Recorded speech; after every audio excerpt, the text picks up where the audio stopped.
Hello viewers, அஸ்ஸலாமு அலைக்கும். Welcome to முபி டெய்லர். இன்றைக்கி நம்ம என்ன பார்க்க போகிறோன்னா, ஒரு பஃப் ஸ்லீவ் வந்து நம்ம ஸ்டிச் பண்ணிக்கிட்டு ஒரு நீட்டான அதிகமாக தூக்காத மாதிரி படிஞ்ச மாதிரி பஃப் ஸ்லீவ் நம்ம ஸ்டிச் பண்ணிக்கிட்டு நம்ம ஒரு மோட்டிவேஷன் வீடியோ தாங்க பார்க்க போகிறோம். நம்ம லைஃப்பில் எந்த விஷயமா இருக்கட்டும், டைலரிங்காக இருக்கட்டும், மற்ற ஏதாவது நல்ல விஷயம் நம்ம செய்யணும் அப்படின்னு நினைக்கிறோம் அப்படின்னாலும் நம்ம காலத்தை தள்ளி போடக்கூடாதுங்க. அப்பப்போ வந்து அந்தந்த விஷயத்தை நம்ம செஞ்சு முடிச்சிட்டோன்னா நமக்கு கை மேலே பலன் வந்து கிடைக்கும். நம்ம காலத்தை தள்ளி போட நமக்கு கிடைக்க வேண்டிய வாய்ப்புகளும் பலன்களும் அடுத்தவங்களுக்கு கிடைக்க போயிடும்.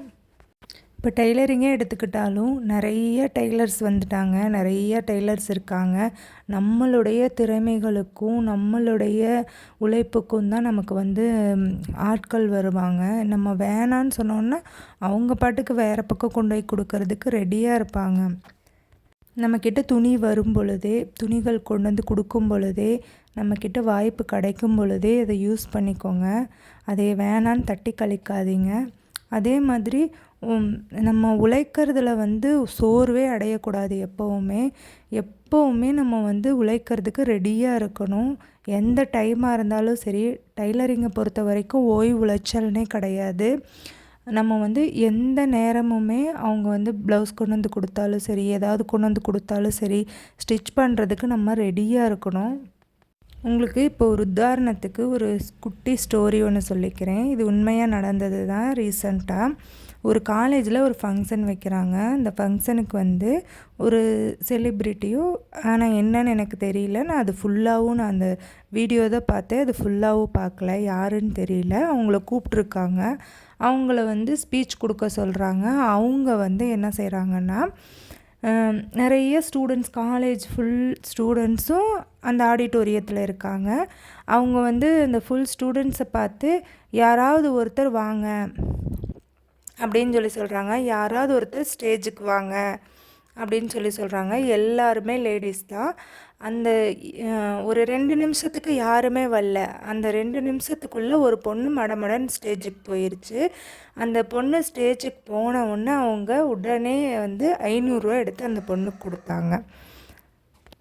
கொடுத்துட்டு அவங்க வந்து மற்ற ஸ்டூடெண்ட்ஸை பார்த்து கேட்குறாங்க, நான் அந்த பொண்ணு பேரை சொல்லி இந்த பொண்ணு மேடைக்கு வான்னு நான் கூப்பிடல, நான் வந்து பொதுவாக யாராவது ஒருத்தர் மேடைக்கு வாங்கன்னு சொல்லி கூப்பிட்டேன். ஆனால் வந்து அந்த பொண்ணு முந்திட்டு மேடைக்கு வந்ததுனால அந்த பொண்ணுக்கு இப்போ 500 ரூபா கிடச்சிது. இப்போ மீதி இருக்க உங்களுக்கு எல்லாம் வந்து நீங்கள் எதனால ஸ்டேஜுக்கு வரலன்னு கேட்குறாங்க. அப்போ அவங்க இருந்துட்டு என்ன சொல்கிறாங்க, வெக்கப்பட்டுட்டு ஸ்டேஜுக்கு வரல, யாராவது ஏதாவது கேள்வி கேட்டுருவாங்களோன்னு ஸ்டேஜுக்கு வரல. இப்படி நம்ம சொல்கிறதுக்கு 1000 ரீசன் இருக்கும். ஆனால் அந்த முந்திக்கிட்டு போன அந்த ஒரு பொண்ணுக்கு தான் அந்த 500 ரூபா கிடச்சிது. அதே மாதிரி நம்ம வெக்கப்பட்டுட்டு ஒரு வேலை செய்யலை, நம்ம வந்து பயந்துட்டு ஒரு வேலை செய்யலை, இவங்க என்ன சொல்லுவாங்களோ அவங்க என்ன சொல்லுவாங்களோன்னு சொல்லிட்டு நம்ம அதை செய்யலை அப்படின்னா யாருக்கு இழப்பு? நம்மளுக்கு தான் இழப்பு. சொல்கிறவங்களுக்கு எந்த இழப்புமே கிடையாது. சொல்கிறவங்க எப்போவுமே சொல்லிக்கிட்டே தான் இருப்பாங்க. நமக்கு தான் நம்ம அதை ஃபேஸ் பண்ணுற நமக்கு தான் வந்து இழப்பே தவிர அவங்களுக்கு எந்த இழப்புமே கிடையாது. அதனால் நம்ம என்ன செய்யணும்னா, நமக்கு என்ன தோணுதோ, நம்ம என்ன செய்யணும்னு தோணுதோ அதை நம்ம தான் முடிவு பண்ணணும். சொல்கிறவங்க யாராக இருந்தாலும், நமக்கு என்ன தான் உறவாக இருந்தாலும் எல்லா ஸ்டேஜ்லேயும் நம்ம கூடவே இருப்பாங்களா அப்படிங்கிறது நம்ம சொல்ல முடியாது. எல்லா ஸ்டேஜ்லேயும் நம்ம கூடயே இருக்கிறவங்களா இருந்ததுன்னா பரவாயில்ல. அது நம்ம யாருனாலையுமே சொல்ல முடியாதுங்க.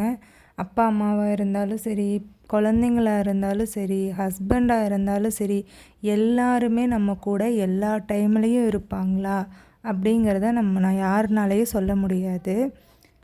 என்னை பொறுத்த வரைக்கும் பெண்கள்னால் அவங்களுக்குன்னு தனியாக ஒரு இன்கம் வேணும். ஃபினான்சியலி அவங்க வந்து ஸ்டேபிளாக இருக்கணும்.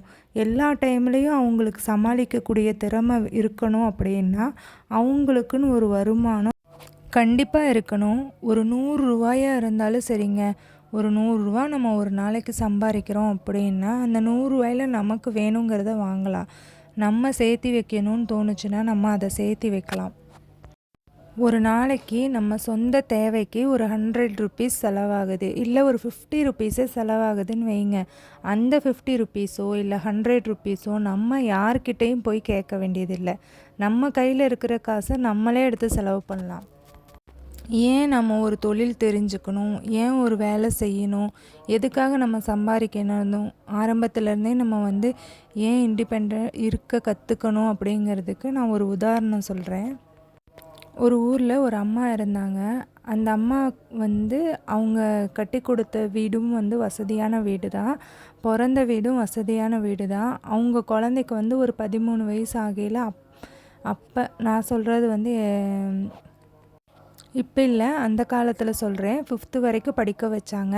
அதுக்கப்புறம் என்ன செஞ்சாங்கன்னா, டைலரிங் கிளாஸ் சேர்த்தணும் அப்படின்னு சொல்லி என் பொண்ணு ஏதாவது ஒரு கைத்தொழில் கற்றுக்கணுங்கிறதுக்காக டைலரிங் கிளாஸ் போய் சேர்த்தனாங்க.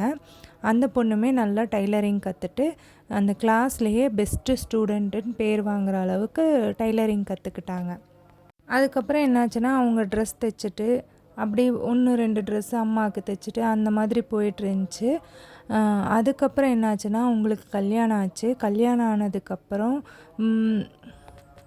ஜாயின்ட் ஃபேமிலியாக இருக்க முடியாமல் தனியாக குடித்தனம் வர்ற மாதிரி ஆயிடுச்சு. தனியாக குடித்தனம் வந்ததுக்கப்புறம் ரொம்பவே கஷ்டப்பட்டாங்க. சம்பளம் ரொம்ப குறைவு ஹஸ்பண்டுக்கு.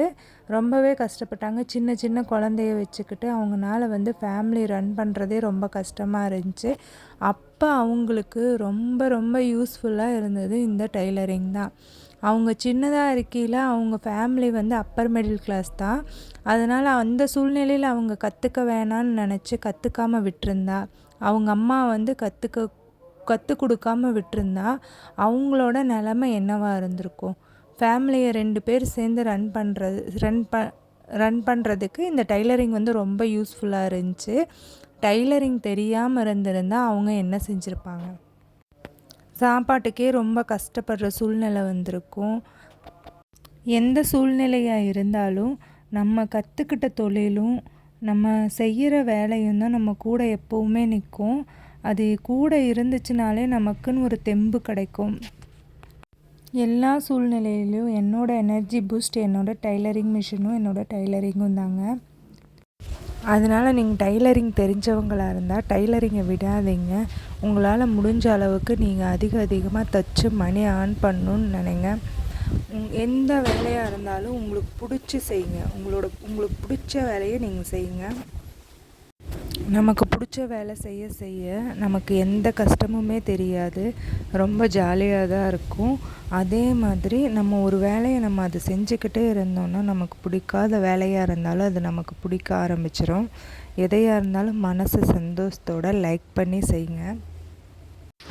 நம்ம வீடியோ உங்களுக்கு பிடிச்சிருந்துச்சின்னா லைக் பண்ணுங்கள், ஷேர் பண்ணுங்கள். சப்ஸ்கிரைப் பண்ணாதவங்க சப்ஸ்கிரைப் பண்ணிக்கோங்க. இந்த வீடியோ உங்கள் ஃப்ரெண்ட்ஸ் அண்ட் ஃபேமிலிக்கு தேவைப்பட்டுச்சுன்னா அவங்களுக்கு ஷேர் பண்ணுங்கள்.